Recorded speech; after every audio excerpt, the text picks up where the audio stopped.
Glória a Deus. Paz, queridos. Louvado é o nome de Jesus. Queridos, eu quero trazer uma palavra para o seu coração hoje. Mas antes, eu quero fazer um pedido para você. Ore por toda a liderança da nossa igreja, sem exceção. Pelos pastores, líderes de célula, pelos diáconos, pelos departamentos, líderes de dança, líderes do louvor. Ore por todos em nome de Jesus. Inclusive, eu quero convidar você para nós levantarmos um clamor nesse momento, tá? Antes do povo de Israel entrar na terra prometida, queridos, eles tiveram que derrubar uma muralha. Lógico, a história que a Bíblia conta, eles não colocaram a mão na muralha. Eles tocaram a buzina, mas eles tiveram que rodear a muralha por 7 dias e por 7 vezes. Não é isso? Deus fez a parte deles, mas o povo de Israel foi necessário fazer a parte deles também. E eu acredito muito nisso. Nós estamos prontos para viver um novo tempo na nossa história e na história desta igreja. Amém, queridos? Mas Deus está fazendo a parte dele, é necessário nós fazermos a nossa. Amém? Vamos orar? Não precisa ficar de pé, não. Pode curvar sua cabeça. Eu gostaria que você intercedesse por todo o ministério, pelos pastores. Começa pela matriarca da igreja, pela pastora Eliane. Passe pelos pastores Douglas, Eleísa, pastor Irineu, pastora Casturina. Orem por mim, pela minha esposa. Ore pelos músicos dessa igreja. Orem pelos diaconatos, pelos presbíteros. Orem pelas células. Deus, em nome de Jesus, nos levantamos nessa noite, Senhor, em uma intercessão, no momento de oração, meu Deus. A Tua palavra nos ensina, ela nos diz que o que está ligado aqui na terra está ligado aí no céu. E eu ouço vozes nesse momento, ou sussurros de pessoas que estão intercedendo em favor desta igreja, de pessoas que estão intercedendo em favor da liderança desta igreja.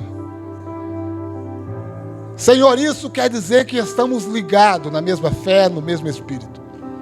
Senhor, eu intercedo pelos pastores dessa igreja, pela pastora Eliane, que é a nossa matriarca, pelo pastor Douglas, pela pastora Eleísa, pelo pastor Irineu, pela pastora Casturina. Meu Deus, eu intercedo em favor do presbítero Felipe, da bispa Elisana.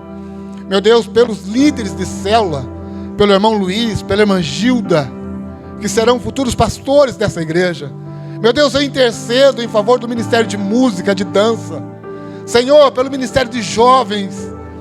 Deus, em nome de Jesus, pelas pessoas que estão no som, por aqueles que estão no estacionamento. Deus, eu intercedo pelo Manaquides, ou seja, por toda a liderança desta igreja nessa noite, Senhor. Nós intercedemos.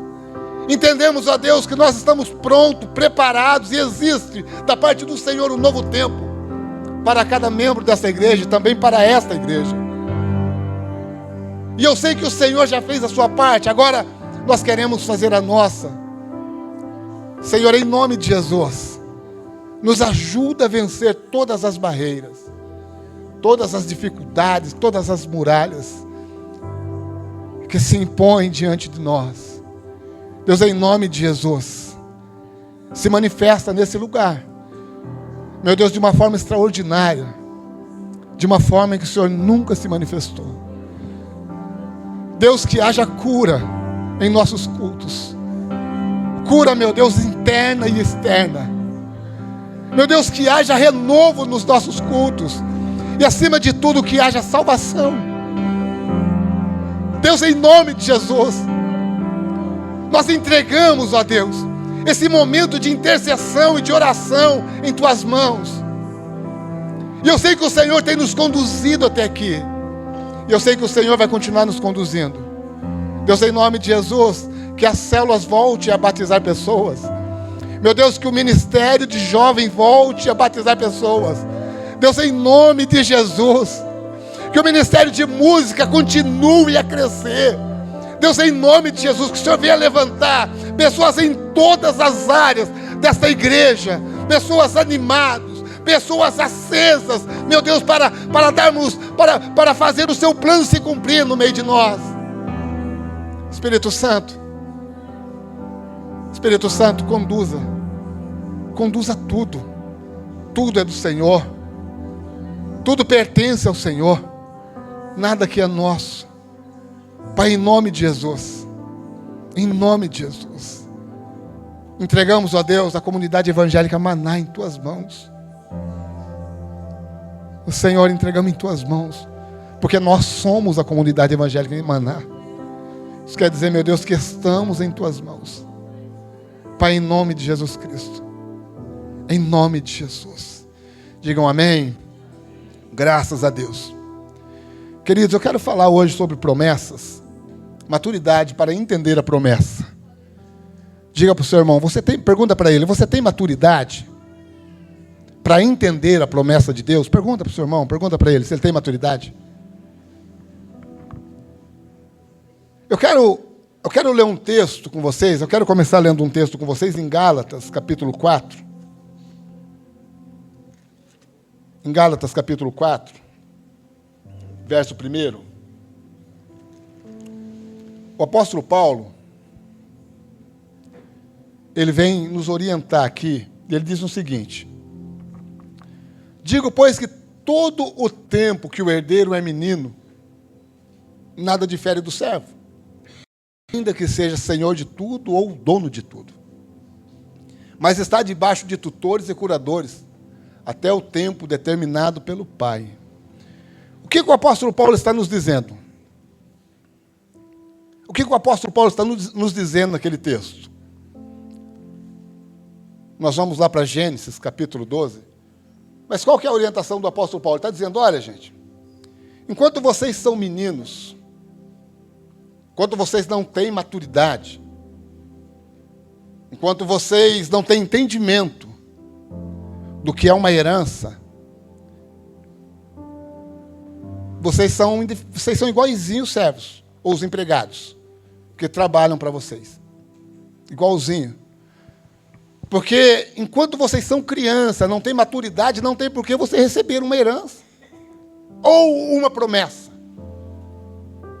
Existe uma música que nós cantamos, ou eu falei muitas vezes aqui, eu acredito que eu falei que Deus tem compromisso com quem tem.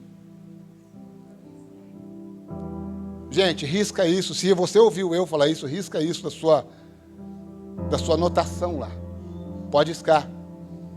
Porque esse entendimento, eu acredito que eu devo ter falado. Não sei, porque esse entendimento está errado. Deus não tem compromisso nenhum com quem tem compromisso com Ele. Não, Deus não tem compromisso nenhum.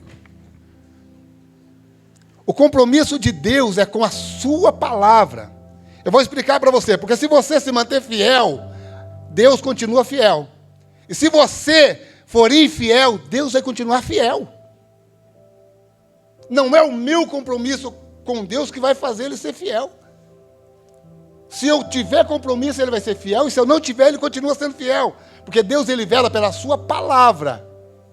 O que Ele falou, Ele vai fazer cumprir, independente da minha fidelidade ou não.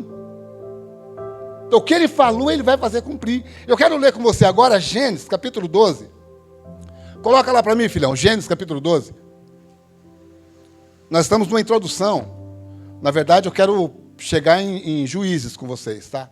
Ora, o Senhor disse a Abraão, sai da tua terra, da tua parentela, e da casa de teu pai, para a terra que eu te mostrarei.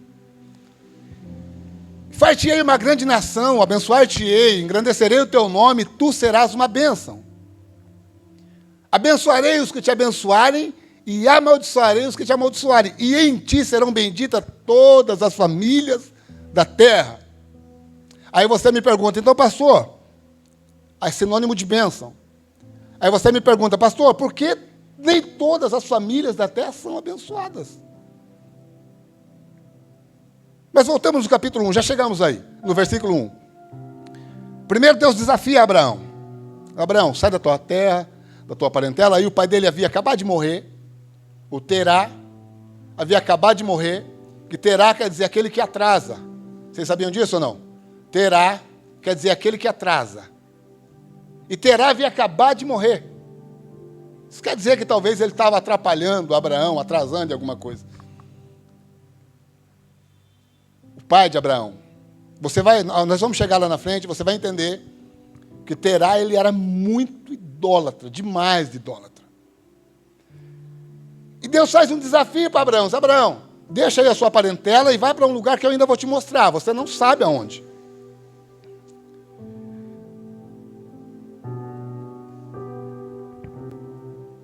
Que eu quero fazer de você uma grande nação. Por onde você passar, aqueles que te abençoarem serão abençoados.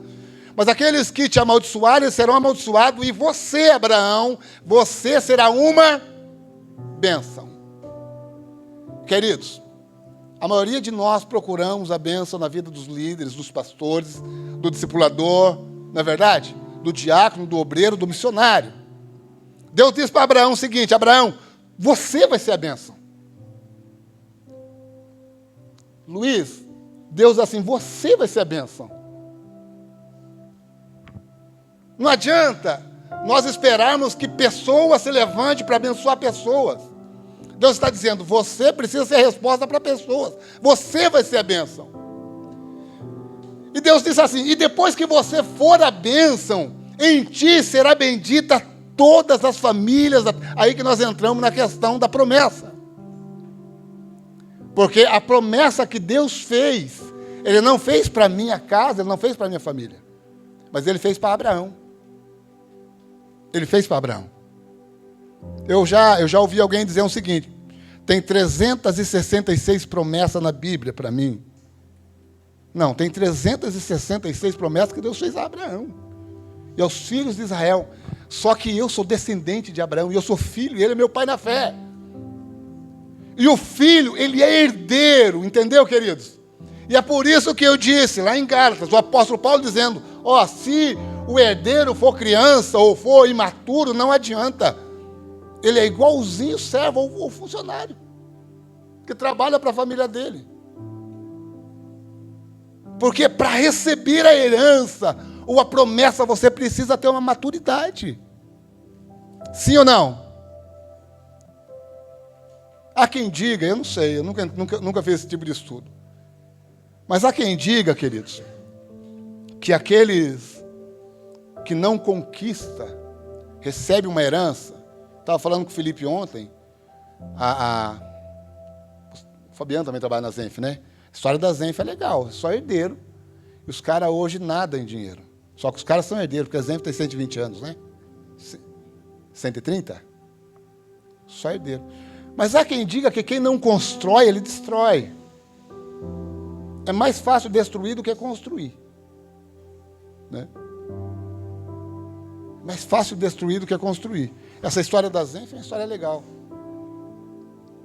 Mas muitas pessoas que receberam herança sem sacrifício, eles destruíram. Por imaturidade. Não sabe quanto custa, não sabe o preço.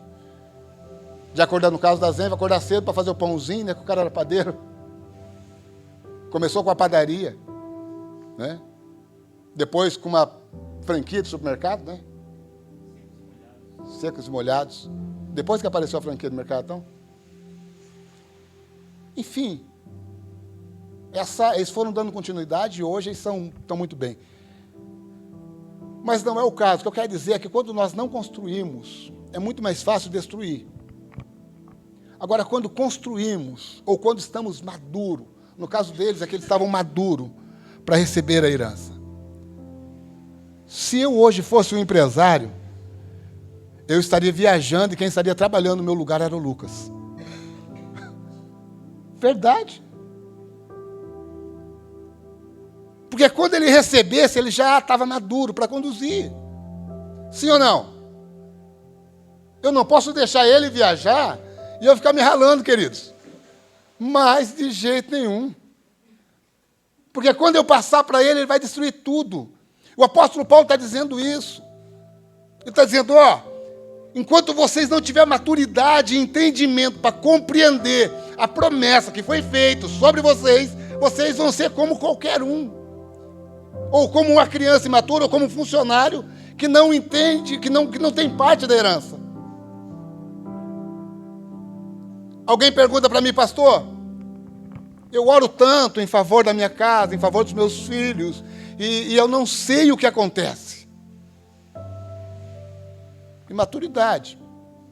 Porque eu não oro tanto em favor da minha casa e nem em favor dos meus filhos. Eu fiz uma oração e disse, Deus, eu cuido, mas é do Senhor e pronto, acabou. Está entendendo, queridos?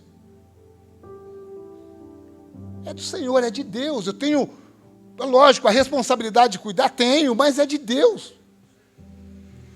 É de Deus, eles são de Deus. A minha casa pertence a Deus. O meu casamento, os meus filhos, tudo pertence a Deus. Eu preciso cuidar, mas mas é dele. Dele. Nós somos os maiores sabotadores das promessas de Deus. Somos. Porque hoje nós entregamos na mão de Deus. Amanhã cedo nós estamos batendo na porta dele. E dizendo, eu vim buscar de novo. Eu quero fazer do meu jeito. Hoje eu oro e digo, Senhor, usa o Lucas em tuas mãos. Ele é meu filho, eu conduzi ele até aqui. Que ele venha ser um instrumento em tuas mãos. O que eu pude fazer, o que eu posso fazer, estou fazendo. Mas ele pertence ao Senhor. Amanhã, qualquer probleminha, eu estou lá de novo. Deus, olha, o Lucas, não, querido, já entregou, já era. O Lucas é dele, pronto, acabou. Eu conheci uma senhora, aprendi isso com uma senhora, gente, eu estou suando demais, eu estou quase tirando o casaco. Eu conheci uma senhora, a filha dela, eu contei essa história aqui há um tempo, a filha dela roubava cavalo. Um menino roubar cavalo já é feio. Agora pensa numa menina roubando cavalo. Ela tinha seus 16 anos. E ela roubava cavalo. Eu não sei que hobby maluco de uma menina. Roubar cavalo. Domingas era o nome dessa senhora. Nós trabalhávamos juntos no hospital chamado Santa Lucinda. E é lógico que ela tinha muitos inimigos. Pelo fato de ela roubar cavalo. Quem criava cavalo não gostava dela. Até que no domingo à tarde, a Domingas está em casa e chega alguém lá e diz, olha, eu vim matar a sua filha. Eu vim matar a sua filha. Aí a Domingas se desespera. Meu Deus, vou matar minha filha. E a Domingas, crente, todo dia orava pela filha. E a filha não mudava. E a filha não mudava. Não mudava. Todo domingo ela estava lá, Deus, a minha filha roubou mais um cavalo. No outro domingo ela estava lá de novo, Deus, agora minha filha roubou uma égua. Sabe, todo final de semana ela estava intercedendo pela filha. Até que foram alguém na casa dela e disse, olha, vamos matar sua filha, não tem o que fazer. A menina tinha 16 anos. E a Domingas foi na igreja e disse, Deus, nesse domingo, ela foi na igreja e disse, Deus, olha, conduzi até aqui, fiz o que pude. Não consigo mais. É do Senhor a partir daqui. A menina começou a frequentar a igreja. A Domingas, ela não ia mais para orar, ela ia para agradecer. Aí a menina começou a frequentar a igreja. Conheci um rapaz na igreja. Começou a namorar com 17, com 18 anos casou com esse rapaz. Aí o menino se tornou um obreiro da igreja, ela também se tornou uma obreira da igreja. E são felizes até hoje. Mas se a Domingas continuasse orando todo domingo, Deus, minha filha roubou mais, eu estava roubando cavalo até hoje, queridos. Se você entregou na mão de Deus, deixa lá.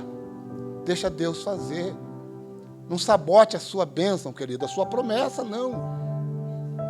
Ela falou assim para mim, Marcela, minha família estava destruída, até eu entregar na mão de Deus. Quando eu entreguei, na segunda-feira eu levantei, pensa que a preocupação não veio?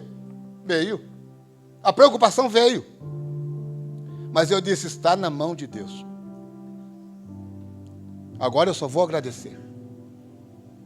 Você pensa que eu não trabalhei? Ela dizendo para mim, você pensa que eu não estava trabalhando, com o coração apertado e pensando, alguém pode matar minha filha na rua? Estava.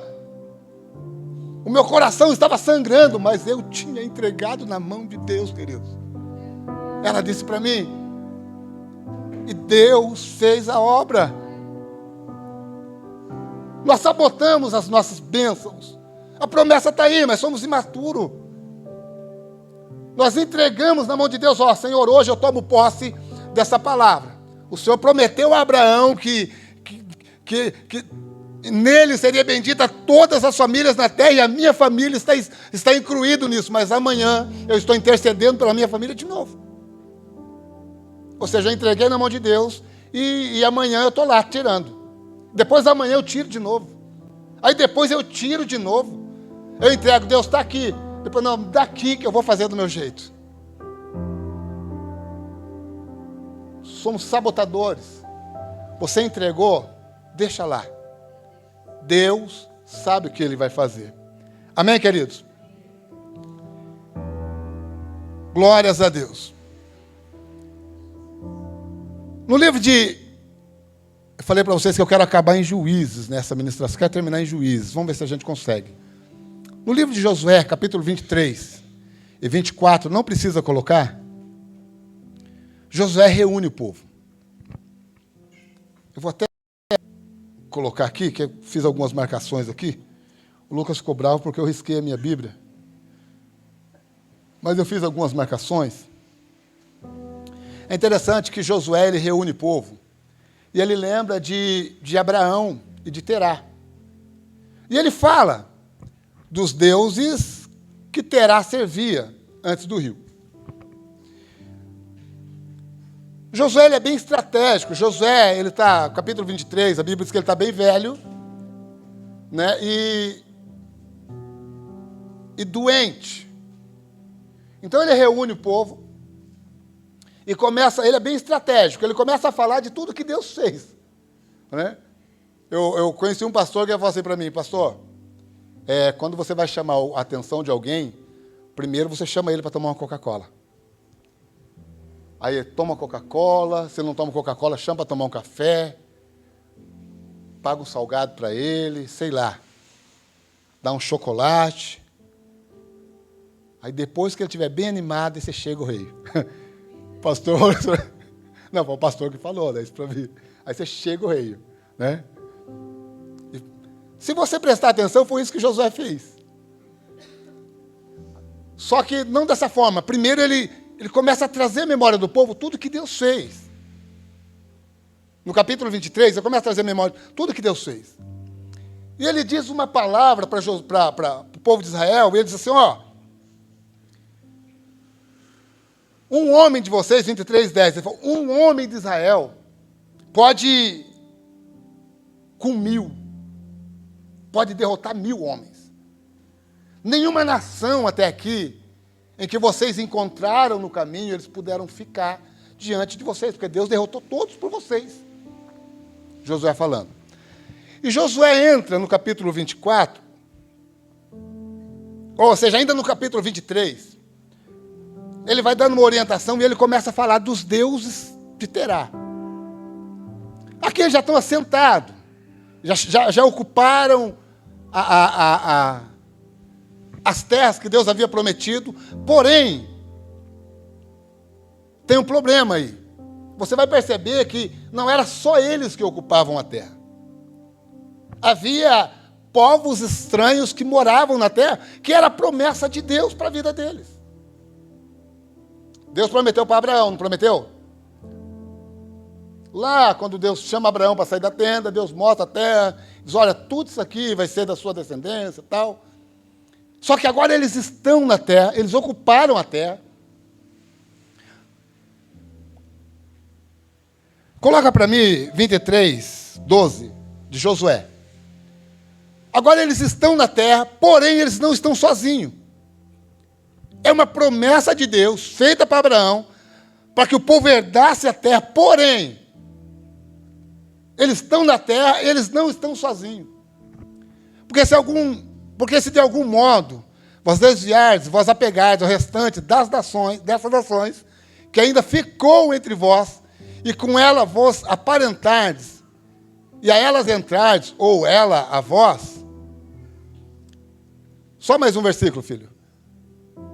Sabeis certamente que o Senhor vosso Deus não continuará a expulsar essas nações de diante de vós, mas elas vos serão por laço e rede e açoite aos vossos lados, e espinhos aos vossos olhos, até que pereçais dessa boa terra que vos deu o Senhor. Ou seja, eles herdaram a promessa. Eles herdaram a promessa. Deus prometeu para Abraão e eles estão na terra. Porém, existe gente ocupando a terra junto com eles. Gente que não era para fazer parte da promessa. Deixa eu esclarecer aqui. Talvez o seu filho seja uma promessa de Deus. Talvez o seu casamento seja uma promessa de Deus. Talvez a sua família seja uma promessa de Deus. E você toma posse disso. Sabe qual que é o problema? O problema é você dividir com alguém que não faz parte da promessa. Sua família é uma promessa de Deus, mas de repente você está dividindo a sua família com o vício. A sua família é uma promessa de Deus, mas de repente você está dividindo a sua família com uma doença. A sua família, queridos, a coisa mais triste é você conversar com um pai que está sofrendo com um filho. Eu tive uma conversa com um pai um tempo atrás, aqui, um tempo atrás, eu acho que um mês e pouco. Eu tive a conversa com o pai. Filho, promessa. Promessa. Mas ele é um pai que não é pai. Tem um filho que não é filho. Falar que nem o Cláudio Duarte disse, é um hóspede. E aquele filho que confronta. Que diz assim, se alguém tiver que sair daqui, meu pai, é você. Viu? Não sei se você entende, é uma promessa de Deus para a vida dele. Porém, ele está dividindo essa promessa com alguém que não era para fazer parte da promessa. A insubmissão, a desobediência. E era isso que estava acontecendo. Eles haviam ocupado a terra. A terra era a promessa de Deus, porém, havia alguém ocupando a terra que não era para fazer parte da promessa.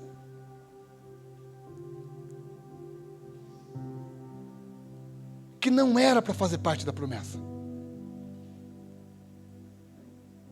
E aí, Josué diz assim para eles, se vocês se unirem com esse pessoal aí, se vocês casarem com eles, ou se eles casarem com vocês aí, se vocês fazerem essa aliança com eles, Deus deixa de ser com vocês. E vocês serão tirados da terra. Dessa boa terra que deu o Senhor para vocês. Aí, queridos, eles, não, Josué, nós vamos servir a Deus. Aí Josué falou para eles assim, vocês fazem o que vocês quiserem, mas eu e minha casa vamos servir ao Senhor. Aí eles dizem assim, não, Josué, nós vamos servir a Deus. Aí Josué pergunta para eles, vocês são testemunha contra vocês disso que vocês estão falando? Eles, nós somos testemunha contra nós do que nós estamos falando. Agora tem um texto aqui que eu gostaria de chamar a sua atenção. Capítulo 24. No capítulo 24,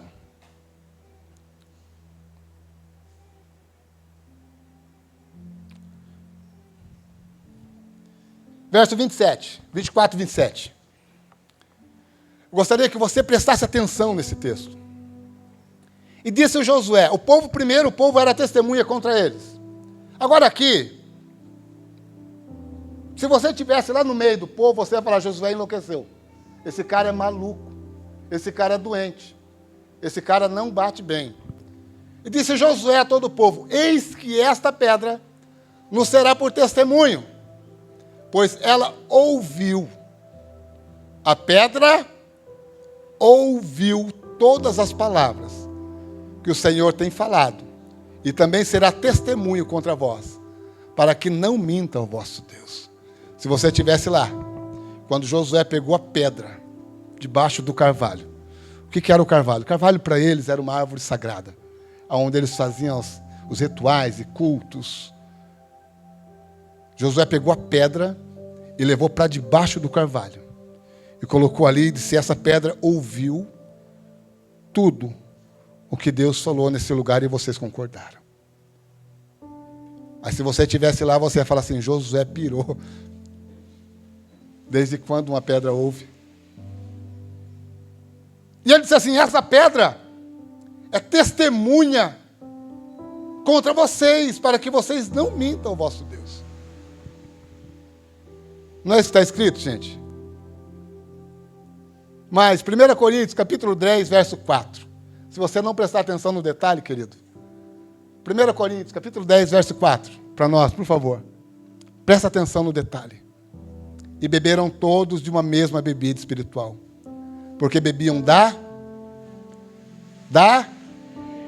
espiritual que o seguia. E a pedra era... Deus estava dizendo, ou seja, Josué estava dizendo para ele: Deus está no meio de vocês aqui, só que vocês não perceberam. Querido, você está atento aos detalhes? Você está atento aos detalhes? Porque o povo de Emaús, o pastor pregou isso aqui ontem, os discípulos que estavam a caminho de Emaús, eles andaram 11 quilômetros e não perceberam que Jesus estava andando com eles. Só quando eles entraram na aldeia. Aí Jesus pegou o pão e partiu, e opa! Aí Jesus não estava mais lá.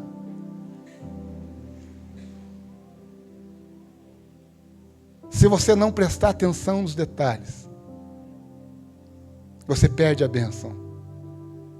Presta atenção nos detalhes. Josué estava dizendo: ó, gente, não vai nem para a direita, nem para a esquerda.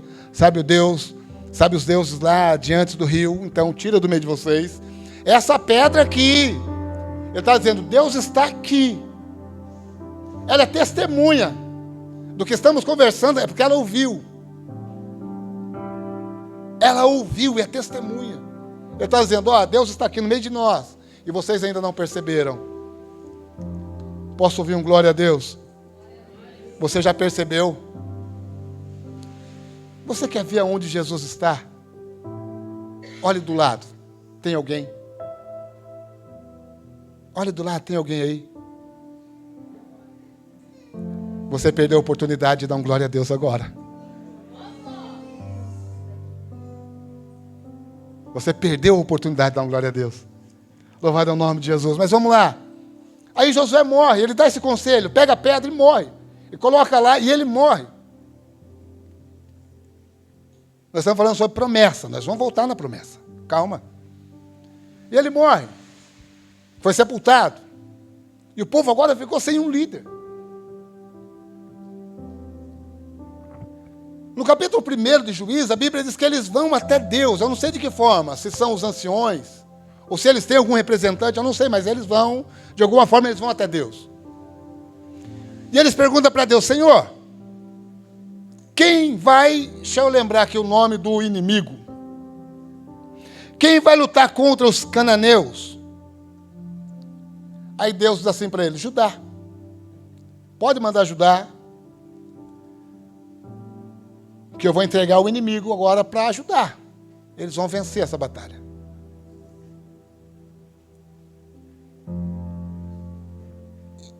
E Judá vai até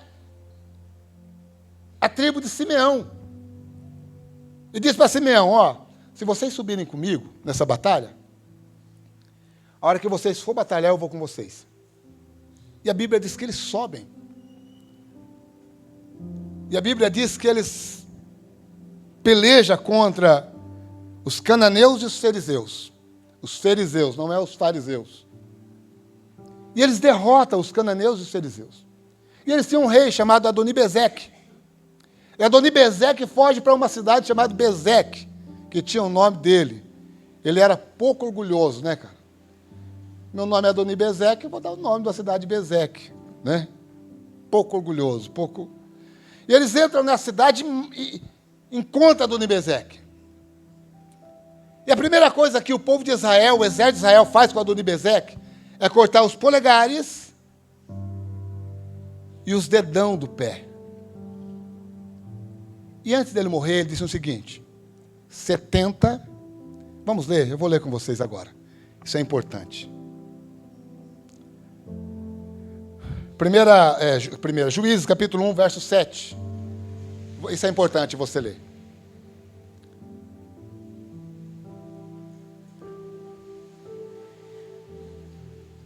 Coloca o 6 e o 7. Coloca o 6. Isso. Porém, Adonibezeque fugiu, mas o seguiram. Prenderam-no e cortaram os polegares das mãos e dos pés. Presta atenção. No 7. Então disse Adonibezeque: 70, não é 1, não é 2, não é 5, 70 reis, com os dedos polegares das mãos e dos pés cortados, apanhavam migalhas debaixo da minha mesa. Assim como eu fiz, assim Deus me pagou. E levaram a Jerusalém e morreu ali. Adonibezeque, quando ele vencia uma batalha, ele pegava o rei daquela cidade. E ele cortava os polegares da mão e o dedão do pé. E ele passava uma mensagem com isso. Os polegares, querido. Os polegares, ele fala de identidade. Não é de agora. Os polegares falam de identidade. Eu ouvi uma frase essa semana, eu achei muito interessante. Que quem conhece os outros é sábio, mas quem conhece a si mesmo é iluminado. A pergunta que eu faço hoje para mim, para você, é: quem somos nós? Quem é você? Quem somos nós? Sabe por quê? Porque existem pessoas vivendo no dia de hoje com os polegares cortados, sem identidade. Você é filho do rei, herdeiro da promessa, mas é imaturo para receber. E vive, perdão da palavra, mas vive uma vida sem graça. E não tem expectativa do amanhã, porque não tem identidade, não sabe quem é. Diga para o seu irmão: você é filho do rei, diga para ele. Agora, se você é filho do rei, o que você é, querido? Mas você precisa entender que você tem uma identidade.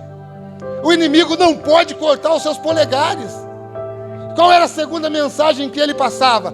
Porque os reis dependiam dos polegares para pegar a espada. E sem os polegares ele não conseguia lutar. O inimigo está dizendo, o inimigo está passando a mensagem para aqueles reis. Está dizendo: olha, vocês não é mais reis, vocês não têm mais identidade. E outra, vocês não vão conseguir lutar contra essa situação. Você está entendendo, querido? Talvez o inimigo esteja te dizendo: tirei a sua identidade. E você não vai conseguir mais lutar contra essa situação. Não vai conseguir. Aí por que ele tirava os dedos do pé? Já estou terminando. Em uns 15 minutos a gente termina. Por que ele tirava os dedos do pé?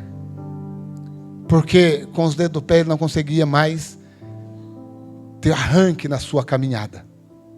A caminhada ficava sem equilíbrio. O pastor pregou aqui ontem que subir, ele leu o Salmo 24. Diz assim: quem subirá ao monte santo do Senhor? Ou quem permanecerá no seu santo monte?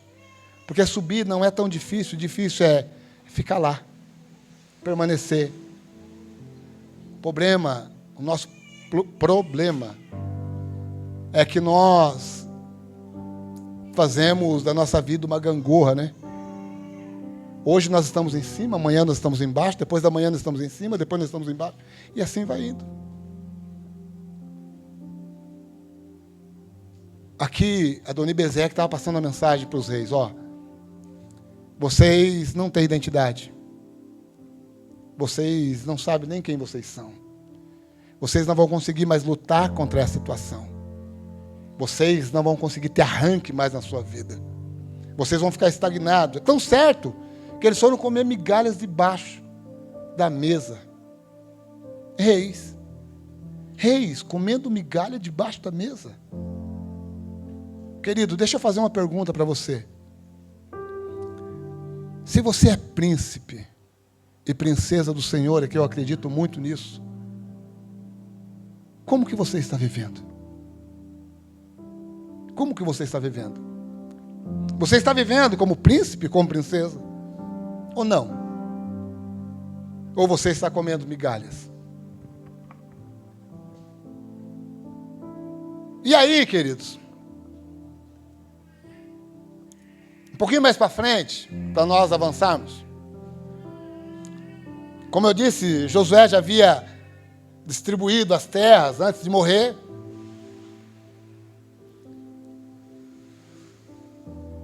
E, como eu disse, também havia outros povos ocupando a terra prometida, a terra que era deles. Mas havia um monte em Hebrom.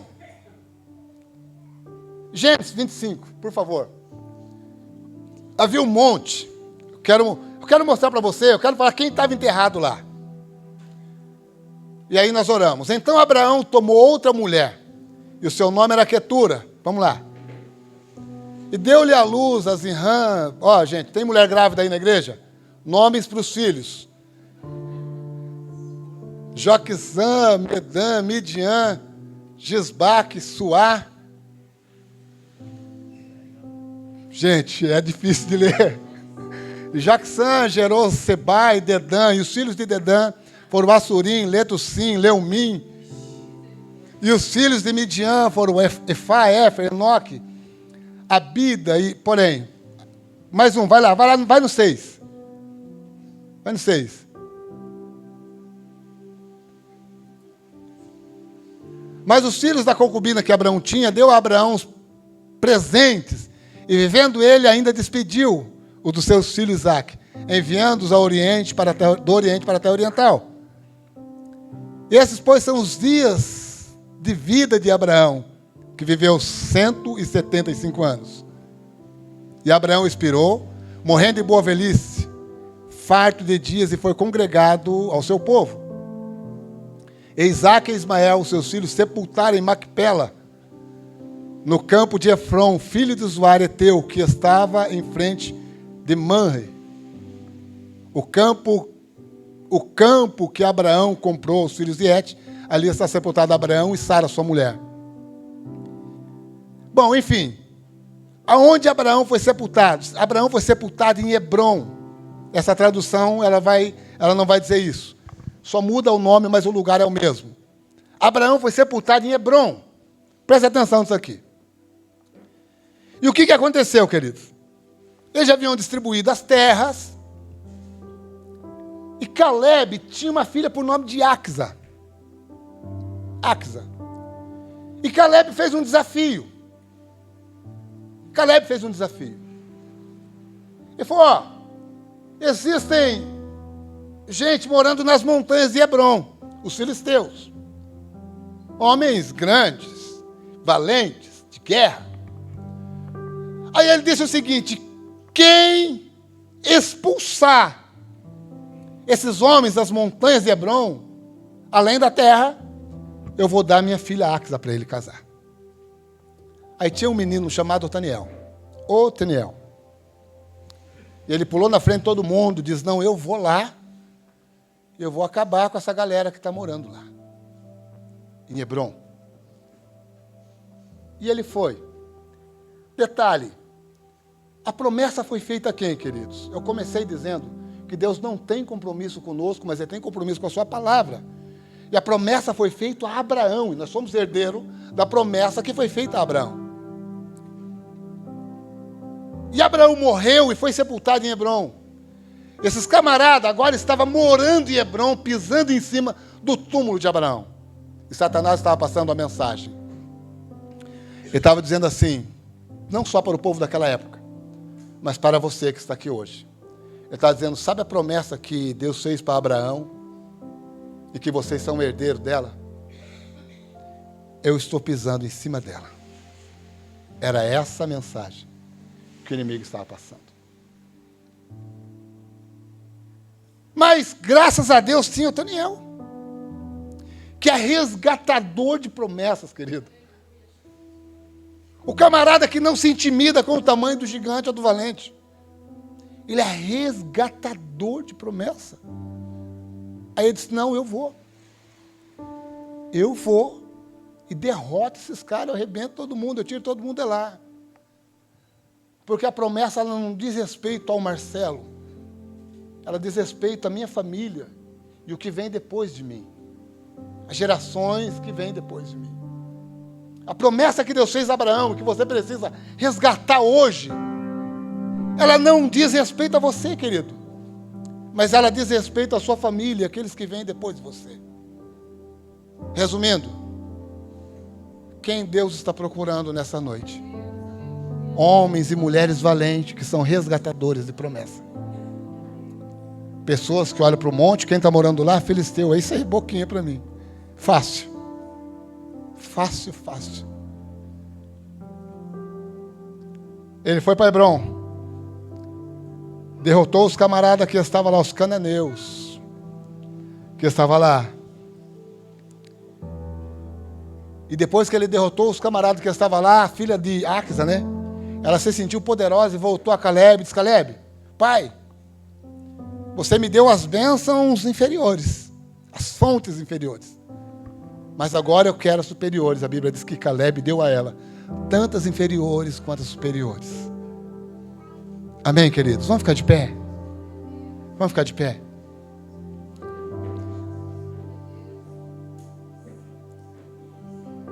Nós estamos vivendo em tempos, sabe, que temos que matar um leão por dia. Um leão por dia. Estamos lutando de todos os lados e de todas as formas. Precisamos nos cuidar com os filhos na escola, nas redes sociais. Sabe, a família é atacada por todos os lados. Mas quando Deus diz para Abraão, Abraão, em ti serão benditas, sinônimo de bênção, todas as famílias da terra, a sua família estava incluída lá. A minha família estava incluída lá. Os seus filhos faz parte dessa promessa. O seu casamento faz parte dessa promessa, querido. A sua vida faz parte dessa promessa. Pastor, mas alguma coisa está errada. Porque é difícil demais de viver. Mas hoje é noite de resgatadores de promessa. Deus está procurando aquele que diz assim, ó, estão pisando em cima da sua promessa. Eu fiz para Abraão, e você é herdeiro dessa promessa, mas estão pisando em cima. Quem se levanta nessa noite? Quem se levanta nessa noite, querido?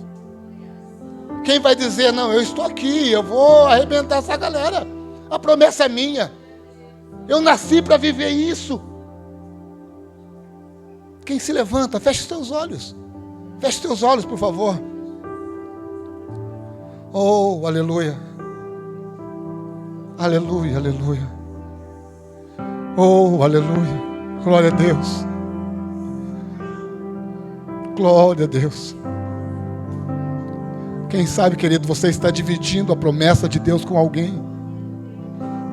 A promessa que Deus fez a Abraão. Quem sabe você está dividindo com alguém. A promessa que você é herdeiro. Quem sabe você está dividindo com alguém. Oh, aleluia. Mas essa noite é noite de expulsar os cananeus, os fariseus, e dizer, não, eu vou viver isso a partir de agora. Isso é para mim.